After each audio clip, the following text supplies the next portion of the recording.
Bharat Saudi अरब से अगर देखा जाए तो 20% तेल का आयात करता है और व्यापार 50 बिलियन डॉलर से भी ज्यादा का करता है। अगर तनाव बढ़ा तो तेल सप्लाई और व्यापार प्रभावित हो सकते हैं, लेकिन सऊदी भारत को खोना नहीं चाहेगा क्योंकि भारत उसका एक बहुत बड़ा बाजार है। 1979 में ईरान की क्रांति हो, शिया सुन्नी के बीच तनाव का भी यहीं से विस्फोट हो गया। आजकल अंतर्राष्ट्रीय राजनीति में एक नया मोड़ दिख रहा है। अब पाकिस्तान पर हमला सऊदी अरब पर हमला माना जाएगा। यह कोई नारा या स्लोगन की हम बात नहीं कर रहे हैं, बल्कि 17 सितंबर 2025 को रियाद में एक रक्षा समझौता हुआ और उसी का यह एक असली प्रावधान है। यह समझौता किसके बीच हुआ? तो पाकिस्तान और सऊदी अरब के बीच हुआ। इन दोनों के रिश्ते को एक नई ताकत तक इस संधि ने पहुंचाया, लेकिन इसके बेस में है इस दोनों के बीच का धर्म, अर्थव्यवस्था और पहले से चली आ रही सैन्य सहयोग, यही इसका बेस है।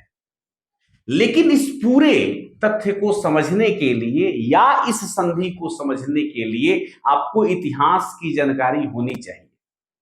आज हम यही बताएंगे कि अगर आप इतिहास को नहीं जानते हैं तो वर्तमान के इस घटना की सही समझ आपको नहीं हो सकती। पाकिस्तान और सऊदी अरब के इस संधि को ठीक से समझना है तो इसके लिए आपको कई टॉपिक्स पे ध्यान देने होंगे, जैसे सुन्नी शिया का विवाद क्या है, यमन की क्रांति क्या है, ईरानी क्रांति क्या है, और इन सारे कहानी में अमेरिका की भूमिका क्या है। इन सारे चीजों को जब आप समझेंगे तो सही तस्वीर इस संधि की उभर कर आएगी।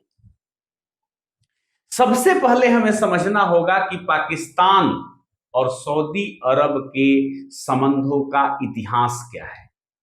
पाकिस्तान और सऊदी अरब का रिश्ता 1947 में ही शुरू हुआ, जब पाकिस्तान स्वतंत्र हुआ। सऊदी अरब ने तुरंत पाकिस्तान को मान्यता दे दी थी और उसी समय से आर्थिक मदद करना शुरू कर दिया। इसके पीछे कारण था पाकिस्तान का इस्लामिक देश होना। दोनों देशों में एक बात यही कॉमन थी कि धर्म से तो एक थे ही, और दोनों सुन्नी मुसलमानों की बहुलता वाले देश हैं। सऊदी मक्का और मदीना का रक्षक है, क्योंकि उसी एरिया में सऊदी अरब में ही मक्का मदीना पड़ता है, तो उसका डिफेंस करता है, जो इस्लाम के सबसे पवित्र स्थल है। इसलिए पाकिस्तान भी ये मानता है और उसके नेता भी अक्सर यह कहते हुए सुने जा सकते हैं कि हमें सऊदी अरबिया की रक्षा करनी है। इसके पीछे वही मक्का और मदीना है, यानी कि धार्मिक कारण है। यह सिर्फ भावनात्मक बात नहीं है, इसके पीछे रणनीति भी है, यह भी हम आपको समझाएंगे। सऊदी ने पाकिस्तान में सुन्नी विचारधारा को बढ़ावा देने के लिए शुरू से ही भारी भरकम खर्च किया। 1970 से 80 के दशक तक में सऊदी अरब ने पाकिस्तान में हजारों मदरसे और मस्जिदें बनवाई और इसके साथ साथ उसको फंडिंग दिया, ताकि वहावी इस्लाम एक कट्टरपंथी इस्लाम का जो है चेहरा होता है, बताएंगे कभी वहावी इस्लाम के बारे में। तो वहावी इस्लाम के विकास के लिए सऊदी अरब ने पूरी तरह से काम किया और कोशिश किया कि सुन्नी विचारधारा को ज्यादा से ज्यादा पाकिस्तान में और फैलाया जाए। आर्थिक रूप से सऊदी पाकिस्तान की लाइफलाइन हमेशा रहा है। सऊदी ने पाकिस्तान को सस्ते दामों पर शुरू से तेल दिया। कई बार डिफर्ड पेमेंट का मतलब होता है कि आप हमसे सामान ले लीजिए और बाद में पैसा दीजिएगा, इस शर्त पर भी उसने सामान दिया। 2021 की घटना का जिक्र कर लें तो 2021 में सऊदी अरब ने पाकिस्तान के सेंट्रल बैंक को $3 बिलियन उसमें जमा किया, ताकि उसकी अर्थव्यवस्था यानी कि पाकिस्तान की अर्थव्यवस्था स्थिर हो सके। उस वक्त तक वो कटोरा लेकर भिखी मांग रहा था। इसके अलावा लाखों पाकिस्तानी सऊदी अरब में जाकर काम करते हैं, मजदूर, ड्राइवर, इंजीनियर बहुतों मिल जाएंगे, लाखों मिल जाएंगे वहां पर। और हर साल अरबों डॉलर का रेमिटेंस पाकिस्तान भेजते हैं। वही लोग कमा के जो पैसा भेजते हैं उसे रेमिटेंस कहा जाता है, तो पाकिस्तान भेजते हैं। उदाहरण के लिए 2020 में सऊदी से 6 बिलियन डॉलर से ज्यादा रेमिटेंस जो है पाकिस्तान भेजा गया। तो इससे आप अनुमान लगा लीजिए कि कितना पाकिस्तान के पास वहां से पैसा पहुंचता है। यह रिश्ता सऊदी के लिए भी बहुत फायदेमंद है। क्यों? क्योंकि उससे बहुत कम रेट पर, बहुत सस्ते दामों पर भरोसेमंद लेबर मिल जाते हैं। अब एक बहुत अहम बात हम लोगों को समझने की जरूरत है कि पाकिस्तान और सऊदी अरब के रिश्ते को समझने के लिए हमें 1962 के यमन संकट को समझना होगा। जैसा कि हमने आपसे पहले कहा, क्या हुआ था वो घटना थोड़ा सा समझते हैं और फिर इससे जोड़ते हैं हम आपको। 1962 में यमन में एक बड़ा उलटफेर हुआ। यमन उस समय एक राजशाही था जिसे जैदी शिया इमाम चलाते थे, मतलब वहां के राजा थे, उनको कहा जाता था इमाम, वही चलाते थे यमन को। इमाम का शासन राजा जैसा था, जिससे राजा चलाते हैं वैसे चलाते थे। और उस समय इमाम अहमद बिन याहिया सत्ता में थे यमन के, लेकिन लोग उनसे काफी नाराज हो गए थे। क्यों नाराज हो गए थे? क्योंकि उनकी सरकार बहुत पुराने ढर्रे पे चल रही थी, बहुत पुरानी विचारधारा की थी, कोई आधुनिक सुधार नहीं था, गरीबी वहां पर बहुत थी और जनता को लगता था कि देश काफी अन्य देशों से पिछड़ रहा है। सितंबर 1962 में इमाम अहमद की मौत हो गई और उनका बेटा मोहम्मद अल बदर इमाम बना, यानी कि शासक बना यमन का। लेकिन कुछ ही दिनों बाद 26 सितंबर 1962 को यमन की सेना में कुछ बागी अफसरों ने, जिन्हें रिपब्लिकन फोर्सेस कहा जाता है, उन लोगों ने यमन में तख्ता पलट कर दिया, यानी कि सरकार बदल दिया। उनका लीडर था अब्दुल्ला अल सल्लाल, जो एक गणतंत्र यानी कि रिपब्लिक चाहता था और उसने स्थापित भी कर दी। यानी कि राजशाही अब यमन से खत्म हो गई और खत्म होने के बाद जनता की सरकार यमन में स्थापित हो गई। अब क्वेश्चन यह है कि सऊदी ने इमाम का साथ क्यों दिया? उस समय सऊदी इमाम का साथ दे रहा था, क्यों दिया भाई? तो सऊदी अरब को भी यमन के तख्ता पलट बिल्कुल पसंद नहीं आया था। सऊदी खुद एक राजशाही था, उसे कैसे पसंद आता? और उसे डर था कि अगर यमन में गणतंत्र कायम हो गया तो ये क्रांति की लपट हमारे घर तक भी पहुंच जाएगी, यानी कि सऊदी तक भी पहुंच जाएगी। सऊदी के लोग, खासकर तेल वाले पूर्वी प्रांत में रहने वाले शिया लोग थे और ये काफी अल्पसंख्यक है, चूंकि अरब का क्षेत्र जो है वो सुन्नी देश है।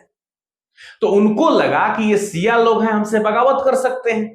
तो सऊदी के लिए यह एक बहुत बड़ा डरावना सपना था कि उसी के शासन में, उसी के साम्राज्य में विरोध हो जाए और यमन जैसा तख्ता पलट हो जाए, उसकी राजशाही और तेल की दौलत खतरे में पड़ जाए। वो नहीं चाहता था, इसीलिए वो चाहता था कि यमन में यह तख्ता पलट न हो।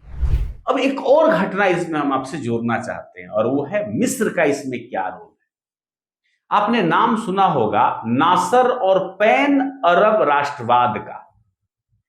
इसकी कहानी को थोड़ा समझा देते हैं, इसमें मिस्र की क्या भूमिका है। तो मिस्र के राष्ट्रपति थे गमाल अब्देल नासर।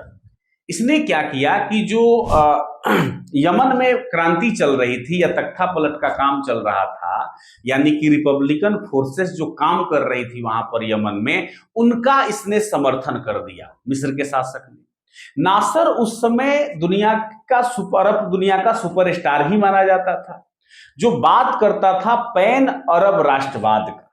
उसका विचार था कि सारे अरब देश एकजुट होकर एक बड़ा ताकतवर देश बनाएं, जो पश्चिमी ताकतों और इजराइल के खिलाफ खड़ा हो सके।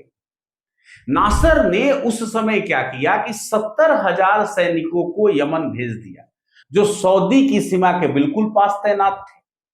मिस्र की सेना ने हथियार, ट्रेनिंग, हवाई हमले खूब किए ताकि रिपब्लिकन फोर्सेस इमाम को पूरी तरह से हरा दे। ये सैनिक सऊदी की सीमा के काफी करीब थे, इससे सऊदी काफी डरने लगा था। और मिस्र उनके तेल क्षेत्र और राजशाही को निशाना बना सकता था सऊदी अरब के, ये उनको पता था। नासिर का सपना था कि यमन से शुरू करके इस विद्रोह को पूरे अरब क्षेत्र में फैलाया जाए और गणतंत्र स्थापित किया जाए, जो सऊदी जैसे राजशाही देशों के लिए खतरा तो माना ही जाता था। मिस्र को सोवियत संघ का समर्थन भी प्राप्त था, जो उस समय कोल्ड वार में अमेरिका का सबसे बड़ा दुश्मन था। तो एक तरफ सोवियत संघ ने मिस्र को सपोर्ट करना शुरू कर दिया, काफी हथियार दिए, काफी पैसे दिए, जिससे सऊदी और भी डर गया कि कहीं कम्युनिस्ट विचारधारा उसके देश में भी न फैल जाए। सऊदी एक धार्मिक बहावी विचार वाला देश था और कम्युनिज्म उसके लिए पूरी तरह से उल्टा था, वो किसी धर्म को नहीं मानता। इसलिए सऊदी ने अमेरिका और पाकिस्तान जैसे सहयोगियों से मदद मांगी। यहीं से सऊदी अरब और पाकिस्तान का पहला सुरक्षा का इतिहास शुरू हुआ। 1962 में यमन संकट ने ही पाकिस्तान को यह समय दिया कि वह सऊदी का मदद कर सके। यह पहला बड़ा उदाहरण था। अब दूसरी बात समझ लेते हैं जो आपको समझाना है, ये बाद में फिर हम आपको जोड़ेंगे। शिया सुन्नी विवाद क्या है और इससे धार्मिक राजनीतिक टकराव क्या होता है। शिया सुन्नी विवाद इस्लाम के दो प्रमुख समूहों के बीच बहुत पुराना लड़ाई है, जहां सुन्नी की संख्या लगभग 85 से 90% है, जो ये मानते हैं कि पैगंबर मोहम्मद के बाद जो खलीफा हुए अबू बकर, उमर, उस्मान ये सब लोग सही लीडर थे। जबकि 10% जो शिया मुस्लिम है या 15% उनका मानना है कि पैगंबर मोहम्मद की बेटी फातिमा के पति अली और उनका परिवार सही उत्तराधिकारी है मोहम्मद साहब का। यह धार्मिक मतभेद मध्य पूर्व में राजनीति का आगे चलकर केंद्र ही बन गया। सऊदी अरब सुन्नी है और खुद को इस्लाम का लीडर मानता है, क्योंकि मक्का और मदीना उसी के पास है, जैसा कि हमने आपसे कहा। ईरान शिया कंट्री है, अब इसमें ईरान की भूमिका दिखा देते हैं, और वो चाहता है कि इस्लाम का लीडरशिप हमारे पास रहे। 1960 के दशक में ईरान में मोहम्मद रजा शाह पहलवी का सरकार था, और अगर आपको ईरान वाला पूरा कहानी समझना है तो हमारे इस वीडियो को जरूर देख लीजिएगा, हमने बना दिया है ईरान पर वीडियो। तो 1941 से लेकर 1979 तक वो सत्ता में रहे। शाह की सरकार अमेरिका की काफी अच्छी दोस्त थी, हमने उसमें बताया भी है। उस वक्त कोल्ड वार चल रहा था और अमेरिका को यह डर था कि अगर ईरान को हम सहयोग नहीं करेंगे तो क्या पता वो सोवियत संघ के पाले में चला जाए। इसी कारण अमेरिका ने शाह को काफी हथियार दिए, पैसा दिया, वहां से तेल का बिजनेस करके उसकी मदद की। शाह ने भी पश्चिमी संस्कृति को खूब अपनाया, अमेरिका का सहयोग किया। जैसे 1963 में शाह ने व्हाइट रेवोल्यूशन शुरू की, जिसमें जमीनी सुधार कुछ किए, महिलाओं के अधिकार के लिए बात करना शुरू किया। लेकिन ये सारी गतिविधि ईरान के लोगों को पसंद नहीं आ रही थी। वहां के शिया मौलवी काफी उससे नाराज हो गए, क्योंकि उनको लगता था कि शाह इस्लाम को कमजोर कर रहा है, और सऊदी के साथ ईरान के रिश्ते ठीक ठाक थे, क्योंकि दोनों अमेरिका के दोस्त थे। क्यों अमेरिका के दोस्त थे? तो यमन वाला घटना आपको पता लग जाएगा। तो अमेरिका के दोस्त थे। ओपेक में जो पेट्रोलियम निर्यात करने वाले देशों का एक संगठन है, ये सब बैठ करके तेल के कीमतों को तय करते थे और सोवियत संघ से डरते थे। लेकिन शिया सुन्नी का फर्क हमेशा बना रहा, लेकिन यह फर्क शाह के शासनकाल में अभी बैकग्राउंड में था, सामने खुलकर नहीं आया। लेकिन व्यवस्था बदली। 1979 में ईरान की क्रांति हो गई। शिया सुन्नी के बीच तनाव का भी यहीं से विस्फोट हो गया। 1979 में ईरान की क्रांति ने सब कुछ बदल दिया। शाह की सरकार को वहां के लोग नापसंद तो करते ही थे। भ्रष्टाचार, आर्थिक दिक्कतें, पश्चिम का प्रभाव, ये सभी कारण थे इनसे नफरत करने के वहां के लोग जो करते थे। अयातुल्ला रुहुल्लाह खुमैनी का आपने नाम सुना होगा। वह एक सिया मौलवी था जो फ्रांस में रहता था, और इन सारे परिस्थितियों को देखकर वो फ्रांस से लौट आया और सत्ता को हथिया लिया। उसका बहुत नाम था पहले से। ईरान अब सिया विचारधारा पर आधारित इस्लामिक गणराज्य बन गया और शाह भाग गए। खमैनी ने सिया क्रांति के विस्तार करने की बात उसी वक्त से शुरू कर दी कि हम रुकेंगे नहीं, सिया का विस्तार करेंगे, जिससे सऊदी अरब और डरने लगा कि कहीं ईरान उनके सुन्नी प्रभाव को चुनौती न दे दे। 1979 में ईरानी छात्रों ने तेहरान में अमेरिकी दूतावास पर कब्जा कर लिया और 52 अमेरिकियों को बंदी बनाकर 444 दिनों तक बैठाए रखा। इससे अमेरिका ने ईरान को अब अपना दुश्मन मान लिया, जो इसके पहले शाह के सरकार में दोस्त मानता था। और जब दुश्मन मान लिया तो उसने कई प्रतिबंध भी लगा दिए। अब ईरान क्या करे? तो अब ईरान में देखिए, यहीं से यमन की कहानी फिर जुड़ जाएगी कि अब ईरान ने यमन में जो हूती विद्रोही थे, जो जैदी सिया मुस्लिम थे, वही समुदाय थे, उन लोगों को ईरान ने समर्थन देना शुरू कर दिया। ईरान उन्हें हथियार देता था, ट्रेनिंग देता था, पैसा देना शुरू कर दिया। अब एक घटना का जिक्र करेंगे 2014-15 का। 2014-15 में हूतियों ने यमन की राजधानी पर कब्जा कर लिया। और यमन कहां है? सऊदी के बाउंड्री लाइन पर, दक्षिण में। और सऊदी के सीमा पर ड्रोन हमले करने शुरू कर दिए, मिसाइल हमले शुरू कर दिए। सऊदी कहा कि भाई डायरेक्ट तो वार नहीं है, लेकिन यह प्रॉक्सी वार, तो उसने मान लिया कि प्रॉक्सी वार तो शुरू हो गया। अभी तक अमेरिका सऊदी अरब का साथ देता रहा, लेकिन अमेरिका अब के समय में भरोसेमंद साथी नहीं रहा। अब सऊदी अरब को एक नए साथी की जरूरत थी। उस वक्त तक तो चलो ठीक है, अब यहीं से जब अमेरिका से भरोसा टूटा सऊदी अरब को, तो कोई ऐसा अम्ब्रेला चाहिए था जहां सऊदी अरब चैन का सांस ले सके। और यही 2025 का जो उनका समझौता है, इसी सऊदी अरब के डर के कारण हुआ। यह अचानक नहीं हुआ। इसका कारण है कि 9 सितंबर 2025 को इजराइल ने कतर की राजधानी दोहा पर हमला कर दिया, जिसमें हमास के नेताओं को निशाना बनाया गया। दोहा में अमेरिका सैन्य अड्डा बनाकर रखा हुआ है, कहता है कि हम आपकी रक्षा करेंगे, जिसे सऊदी अरब को लगा कि अरे जिसके पास सैनिक अड्डा बना के रखा हुआ है वो तो उसका तो मदद ही नहीं कर रहा है। इजराइल आक्रामकता दिखाते रहा, जैसे गाजा युद्ध में भी उसने किया। मुस्लिम देशों जो है इसको देख करके एकजुट होने लगे। सऊदी को ईरान और इजराइल का खतरा महसूस होने लगा, कहां जाए भाई। इसलिए उसने पाकिस्तान की न्यूक्लियर अम्ब्रेला को अपने तरफ करने का प्रयास किया, और यही अपने तरफ करने का प्रयास जो है गठबंधन है और यही संधि है। इजराइल इस समझौते को खतरा मानता है। इजराइल कह रहा है कि गलत हो गया, क्योंकि पाकिस्तान अभी भी इजराइल को एक देश के रूप में मान्यता नहीं देता है। अमेरिका जो इजराइल को सालाना अरबों डॉलर देता है, इसके पीछे की कहानी कभी आपको बाद में समझाएंगे कि क्यों देता है। इस समझौते से सऊदी का विश्वास खो गया कि भाई इतना पैसा इजराइल को देता है, सहयोग करता है और पिटवा भी रहा है, कैसे भरोसा करे इस पर। यह समझौता सिया सुन्नी टकराव में सुन्नी ब्लॉक को थोड़ा मजबूत करेगा, क्योंकि दो सुन्नी देश एक साथ आ गए, सऊदी अरबिया और पाकिस्तान। अब देखना यह है कि भारत को क्या करना चाहिए और भारत पर क्या असर पड़ेगा इसका। भारत के लिए यह समझौता निश्चित रूप से चिंता की बात है। पाकिस्तान अब ज्यादा आक्रामक हो सकता है, यह सोच करके ही कि सऊदी अरबिया उसका साथ देगा। भारत सऊदी अरब से अगर देखा जाए तो 20% तेल का आयात करता है और व्यापार 50 बिलियन डॉलर से भी ज्यादा का करता है।